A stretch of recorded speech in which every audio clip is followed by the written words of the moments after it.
Hi, I'm Jessica Chen, and this is the story of how my husband's wealthy family learned that money isn't everything, especially when you underestimate the wrong person. I met Marcus at a small coffee shop where I worked while pursuing my computer engineering degree. He was different from the usual suited executives who barely looked at me while ordering their expensive lattes. Despite coming from one of the city's wealthiest families, Marcus would sit at the counter and actually talk to me about technology, coding, and my dreams of starting my own software company. "You're different," he said one day, watching me debug code on my laptop during my break. "Most people here just see me as the heir to Wong Enterprises. You see me as just Marcus." I smiled, closing my laptop. "That's because money doesn't impress me. Ideas do, dreams do." A romance blossomed naturally, hidden from his family's judgmental eyes. Marcus knew they wouldn't approve. They had a list of suitable heiresses for him to choose from. But love doesn't follow present paths.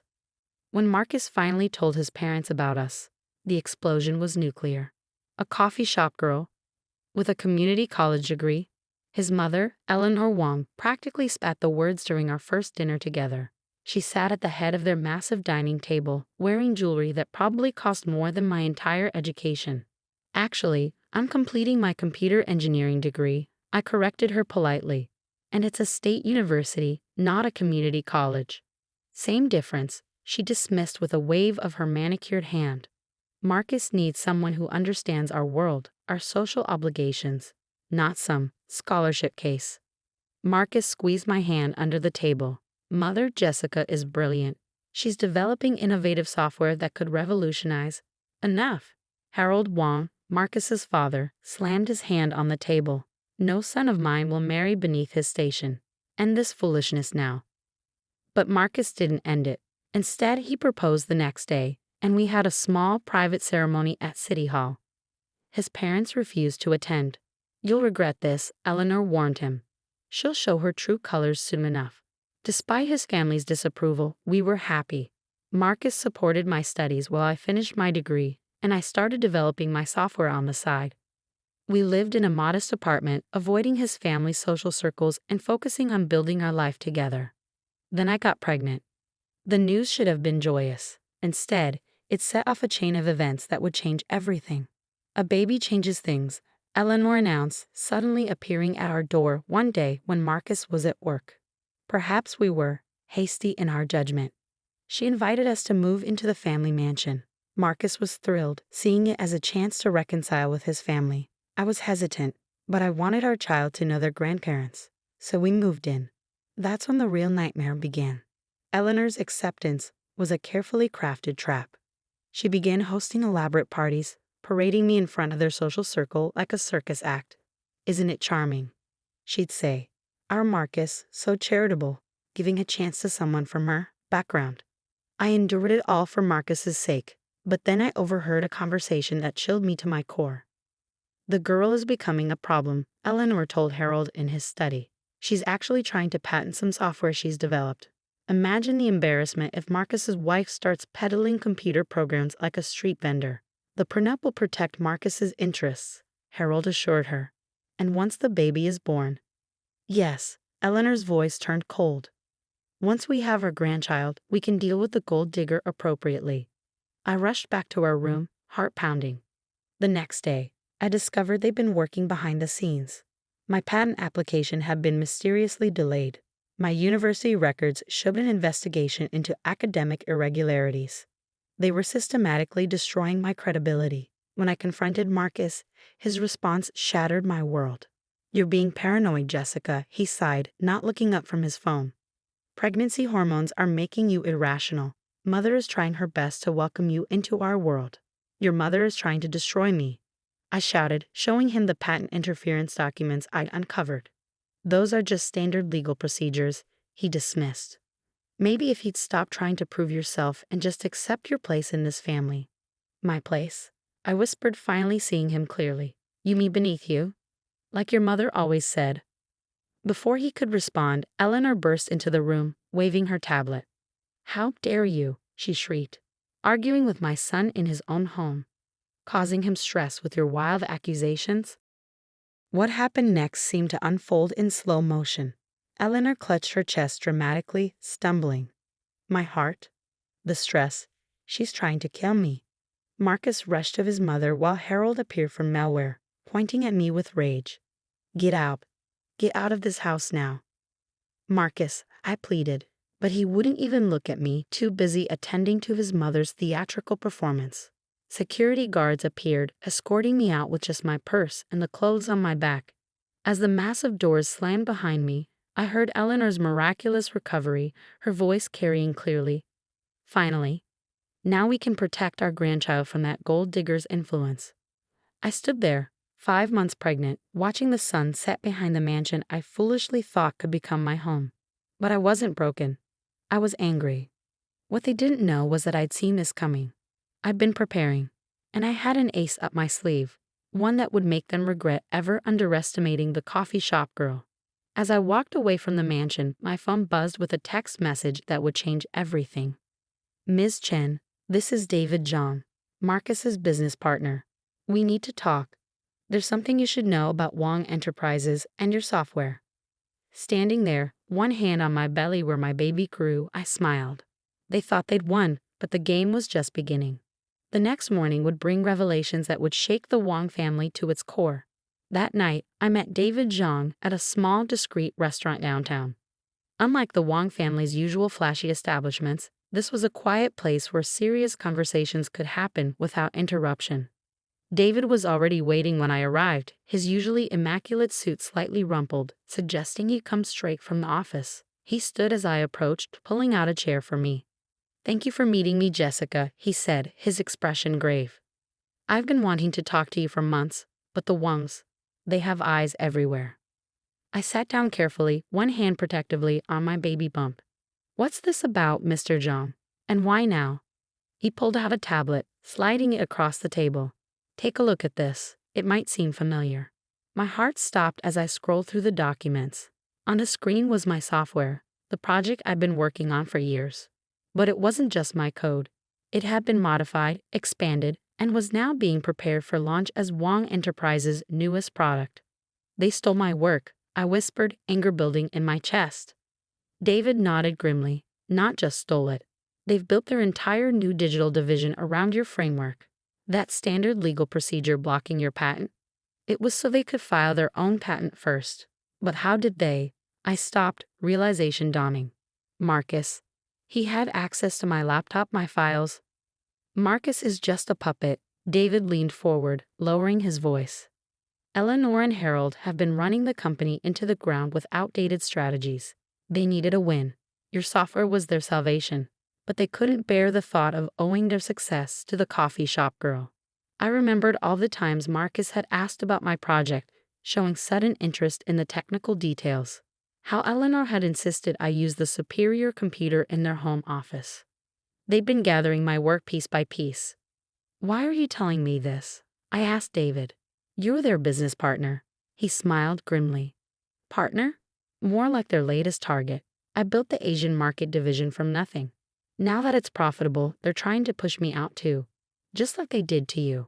He pulled out another document, a contract. But I've got something they don't know about. 20 years ago, Harold's father gave me special voting shares. In writing.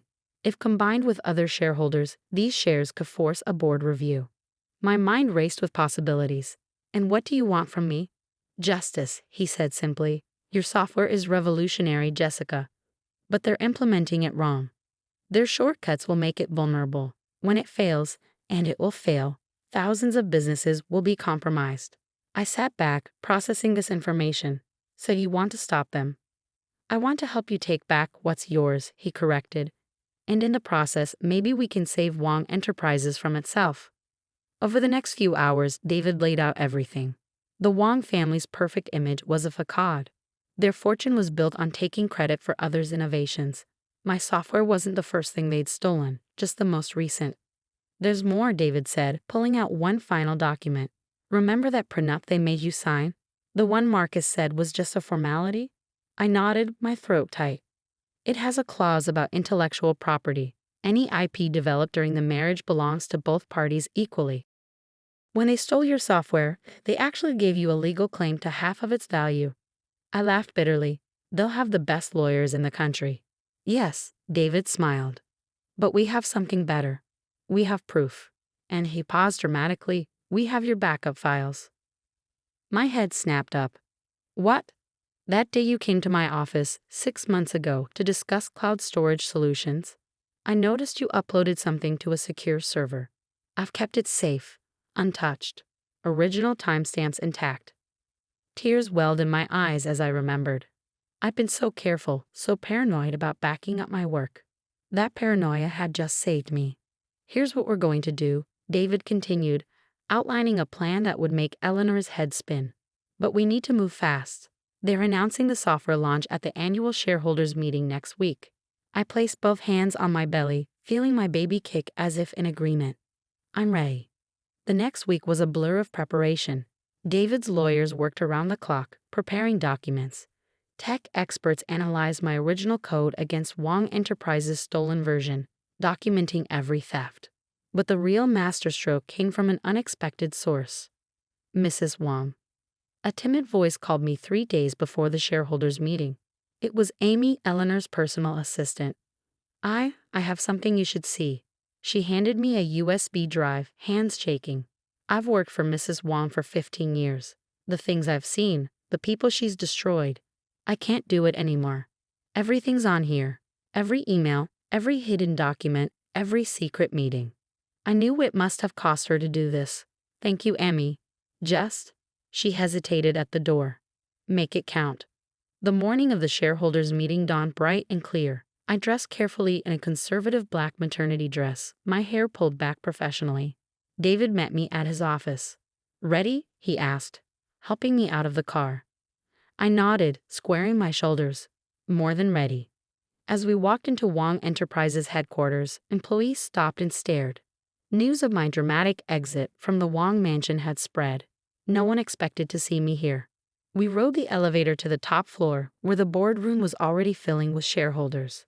Through the glass walls, I could see Eleanor holding court, Marcus at her side like an obedient schoolboy.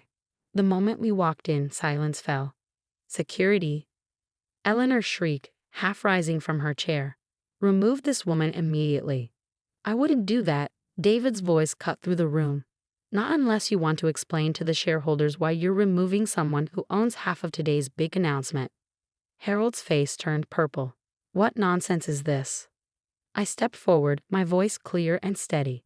Before you launch my software as your own, perhaps we should discuss the original source code and the rather interesting emails planning its theft. Marcus went pale. Eleanor's perfectly made-up face contorted with rage. But before they could speak, the screens around the room flickered to life. Side-by-side comparisons of my original code and their stolen version appeared. Emails detailing their plan to block my patent. Security footage of Marcus copying files from my laptop late at night. And finally Eleanor's own voice. Once we have the code, get rid of the girl. Marcus can find a suitable wife later. The software is what matters. The room erupted in chaos. But I wasn't done yet. As chaos erupted in the boardroom, Eleanor tried to regain control. These are obviously fabricated documents. She shouted over the murmuring shareholders. This woman is trying to extort our family. I smiled calmly, remembering all the times she dismissed me as just a coffee shop girl. Fabricated? I pressed a button on my tablet. Like these surveillance videos from your home office? The ones showing Marcus copying my files at your direction. The screens switched to crystal clear footage. Eleanor's face went from red to white as she watched herself instructing Marcus, pointing at my laptop. Or perhaps, I continued, these bank transfers, the ones showing payments to delay my patent application. Emmy kept very detailed records, Mrs. Wong. At the mention of her assistant's name, Eleanor's composure cracked completely. You treacherous little. Mother, stop. Marcus finally spoke up, but I cut him off. No, Marcus, you don't get to play peacemaker now. Not after what you did. I turned to address the shareholders directly. Ladies and gentlemen, you're about to vote on launching a software platform that was stolen from its original creator, me. A platform that, due to rushed and improper implementation, has critical security flaws. David stepped forward, distributing documents to the board members. Our technical team has identified 17 major vulnerabilities in their current version. If launched, it would expose client data to significant risks. One of the older board members, a distinguished woman I recognize as Patricia Chen, no relation, stood up. Mr. Zhang, are you vouching for these claims? I am, David replied firmly, and I'm exercising my special voting rights to call for an immediate leadership review. Harold slammed his fist on the table. You have no such rights. Actually, he does. A new voice spoke from the doorway. Everyone turned to see an elderly man entering. Harold's father, Richard Wong, the company's founder. I had never met him, but David had reached out to him last week, sharing everything we'd uncovered. Richard had been living in semi-retirement, trusting his son to run the company ethically. Our evidence had brought him back.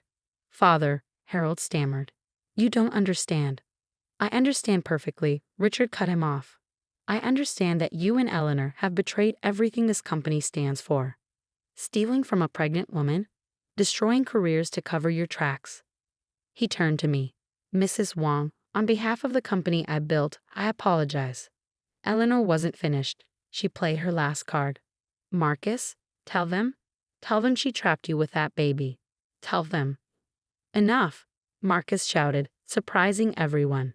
He walked over to stand beside me. The baby is mine, and Jessica is my wife, and everything she's saying is true. His voice broke. I helped steal her work. I betrayed her trust, because I was too weak to stand up to you, Mother. The room fell silent. Patricia Chen stood again. I moved for an immediate vote on leadership change and project review. Seconded, came multiple voices. What happened next was like watching a decades-old empire crumble in minutes. The vote was unanimous. Harold and Eleanor were removed from their positions pending a full investigation. Richard Wong was reinstated as interim CEO. Mrs. Wong, Richard addressed me. Would you be willing to work with our technical team to properly implement your software? With full credit and compensation, of course. I placed a protective hand on my belly. I have a counter-proposal. Over the next hour, I outlined my vision, a new division within Wong Enterprises focused on ethical innovation and developer support, a place where ideas would be nurtured, not stolen, where credit would be given where due. And I want David Zhang as my co-director, I finished. His integrity helped expose this situation. That's the kind of leadership this company needs. Richard smiled. Done. As the meeting adjourned, Eleanor and Harold were escorted out, their access badges disabled. Marcus approached me hesitantly. Jessica, I know I don't deserve forgiveness. You're right, I cut him off. You don't. Not yet. I touched my belly again. But this little one deserves to know their father. If you're willing to earn back trust, slowly we can discuss co-parenting arrangements. He nodded, tears in his eyes, and left quietly.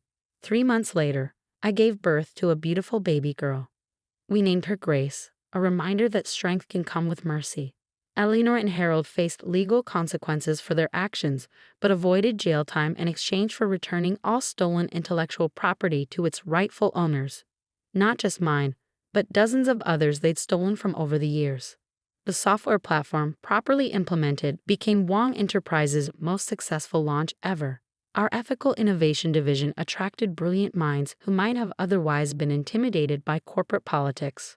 Marcus and I eventually divorced, but he became a better man and a good father to Grace. Sometimes losing everything helps you find your true self. As for me, I run my division from the same office where Eleanor once plotted to destroy me. But unlike her, I keep my door open to anyone with a good idea, regardless of their background. Last week, a young barista came to pitch her software idea. As I listened to her passionate presentation, I smiled, remembering another coffee shop girl with big dreams. Tell me more, I said, pulling out my laptop. And let's talk about protecting your intellectual property rights first.